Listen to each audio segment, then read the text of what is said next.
Welcome back out on the mushroom trail. It is another just beautiful spring day. And today we're setting out into a forest east of the Cascades in search of one of my favorite mushrooms, the Spring King Bolete, Boletus rex-veris.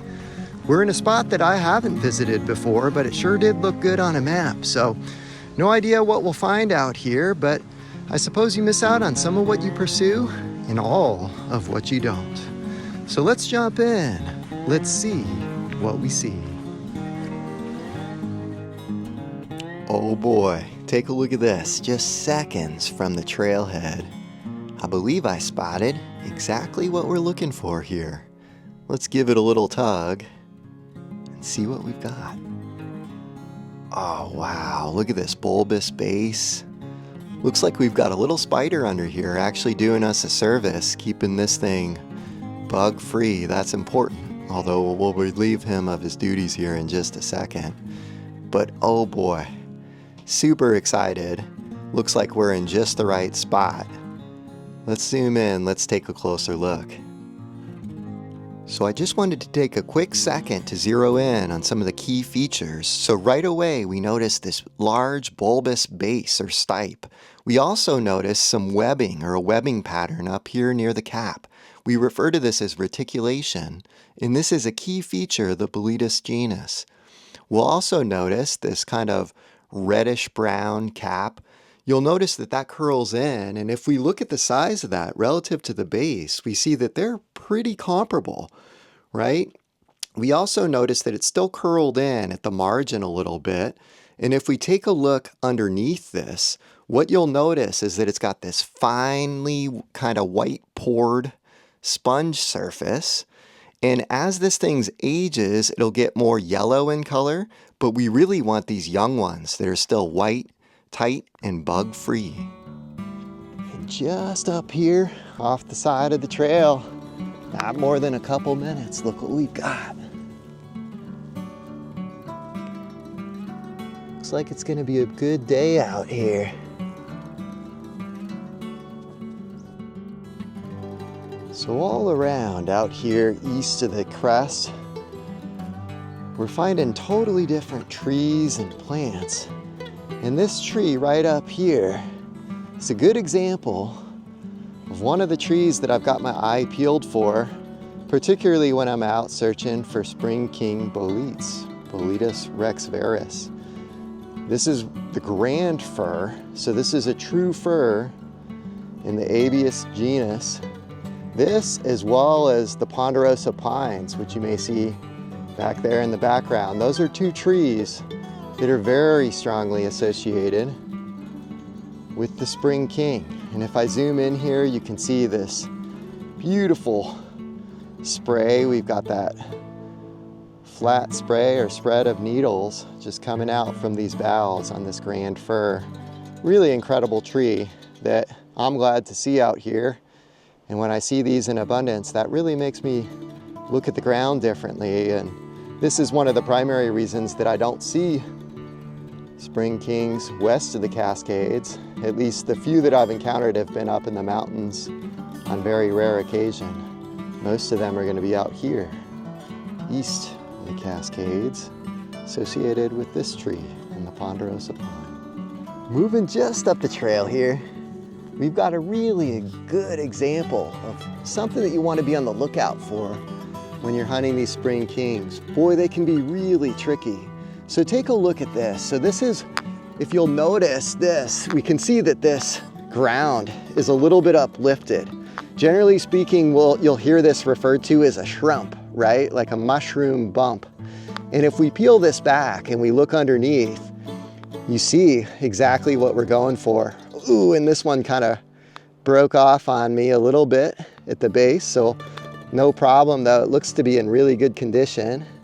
I'm gonna go pop this one up too. I'm just gonna reach underneath. I'll trim it in a second.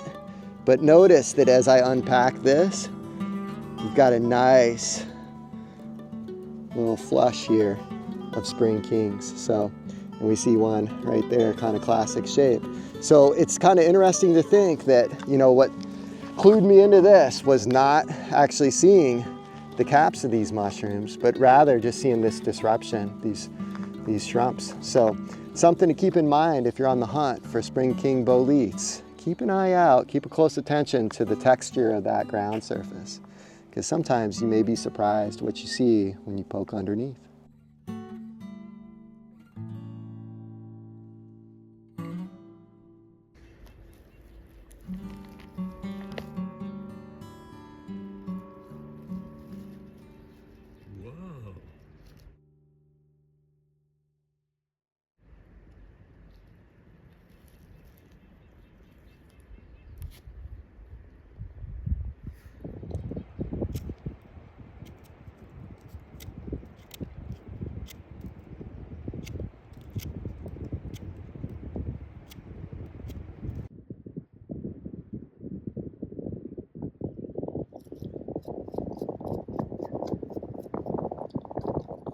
So we just got done pulling that really interesting kind of Spring King Bolete with the cracked top.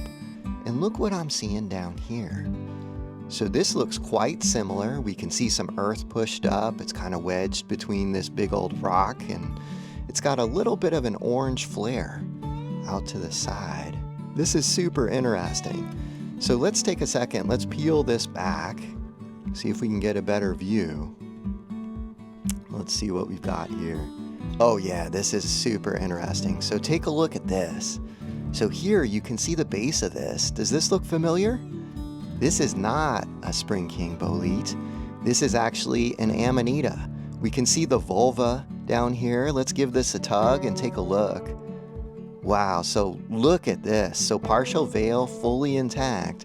Don't want to be confusing this one with Spring King Bolete. This is actually the Sunshine Amanita, Amanita aprica.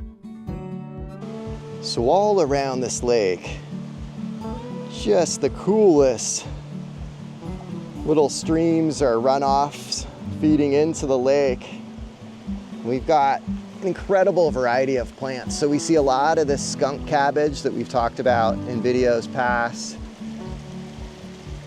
But check this out. This is one that's really standing out. Aside from one of my favorites, the Devil's Club right here with this big leaf, spiky. This was used by indigenous folks much the same way as ginseng, although I've heard from a lot of herbalists that it was widely regarded as such a strong and potent medicinal that it was actually rarely used, or if it was done so in a very respectful way. But back here, right next to this is an especially cool plant that I'm excited to see. This is wild ginger, and if we look under here, we can see it's flowering. Beautiful flower back here. Let me clear this out. Got a couple of those flowers, just beautiful to see. So much the same way as other forms of ginger, we can harvest the rhizome of that. I think I'm gonna harvest a little bit of it just because it's in such abundance here where this little creek is, or runoff is feeding into the lake. It's going all up this little drainage. So I think I'm gonna harvest a little, take it back, and when I get back home, have a little tea. But just loving seeing all these different varieties of plants out here east of the Cascades, plants that I'm not accustomed to seeing west of the mountains. So very cool to see.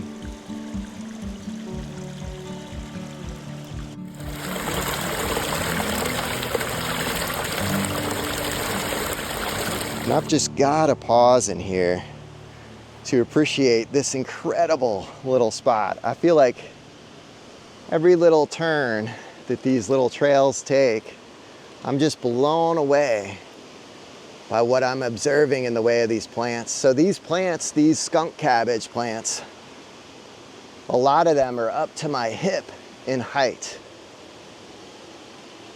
And all along here, we've got these cool little drainage. So you've constantly got the kind of rumble of running water in the background, just super pleasant. And here we've got a Twinberry honeysuckle climbing up into the trees. Just beautiful array of plants and water and trees and spring kings. Beautiful spot.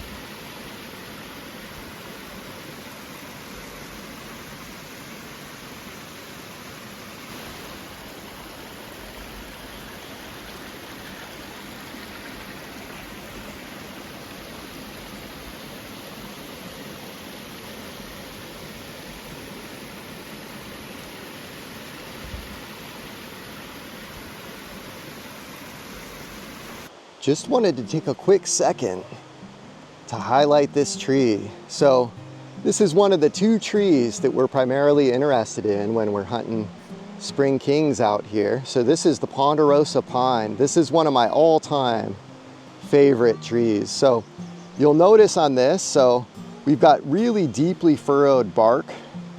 It's kind of got a puzzle piece type of pattern if we go up and take a closer look. It's also got a really distinct smell. It's an interesting one. I feel like if I could bottle that, carry it around with me, I certainly would. It's got a sweet butterscotch kind of smell to it. Some people smell vanilla, others smell butterscotch, but it's a really pleasant aroma. And the needles on this one, so if we look up here, we can kind of see some of these needles silhouetted right up there. These are gonna come in bunches of 3. And this is a really great tree to know, very common out here east of the Cascades, one that I don't get to spend a lot of time with west of the Cascades. So always really enjoy spending time with this one. And this, along with the grand fir and other Abies species, are the ones that are good friends of the spring king. So love seeing it. We've got some usnea dropping off those branches. This is just a really beautiful tree. So cool to see out here. And check this out. So this is one that we don't typically see west of the crest. We see a lot of its cousin, the red elderberry, but this is the one that most often people are seeking out as an excellent edible plant. This is the blue elderberry. And we see pretty substantial showing of it right here. Cool to see. Just awesome to take in the abundance of plant diversity out here, seeing so much stuff that I don't typically see west of the Cascades. Just a joy. I feel like I'm pausing every 2 seconds to take it all in and just can't get enough. So very cool to see. Would love to come back here when it's fruiting out and see what I can do to harvest some of these.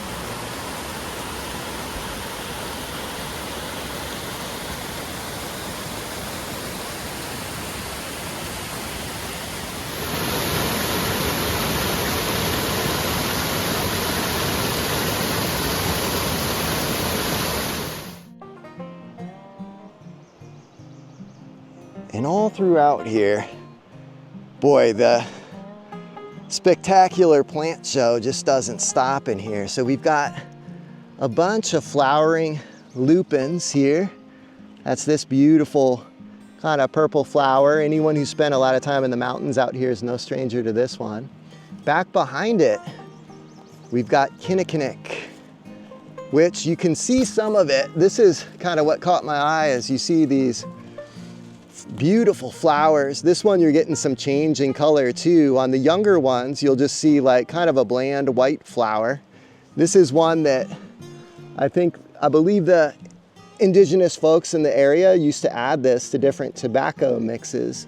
And sometimes now you'll see it even in urban areas, just kind of as a ground cover in gardens. But beautiful, beautiful array of plants here at the base of this Ponderosa Pine. And if we pan over here, we've got more lupine. It's a beautiful array of stuff. But right behind me, got a nice display of the Indian paintbrush. Just beautiful to look at. All the colors, all the shades of green out here, and just the wonderful splash of color that these wildflowers bring. It's really making for a pleasant experience out here.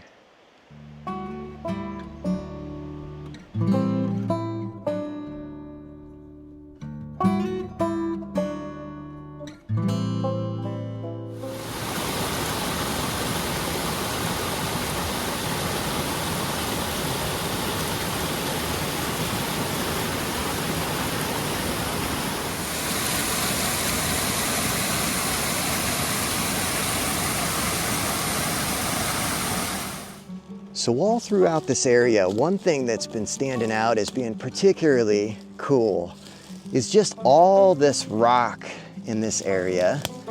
Primarily consists of a schist that has a really high mica content. So take a look at that. It may or may not be coming through clearly in the film here, but we've got just beautiful rocks to look at. And one of the things that, you know, my buddy was pointing out just a little bit ago, sorry, I'm swatting at mosquitoes. I'm literally in a cloud of mosquitoes. But check this out. So here's a little piece of that schist, and all of these dark little structures in here are actually garnets that are kind of enclosed in this schist that has a really high mica content. So I was unaware of that fact until my buddy pointed it out, and I just thought that was so cool. So super interesting geology out here. Again, I know I've said it previously, but just a joy to be in a different kind of environment, a totally different ecosystem, looking at different rocks and different plants and different trees and different mushrooms, different everything. It's just an absolute joy.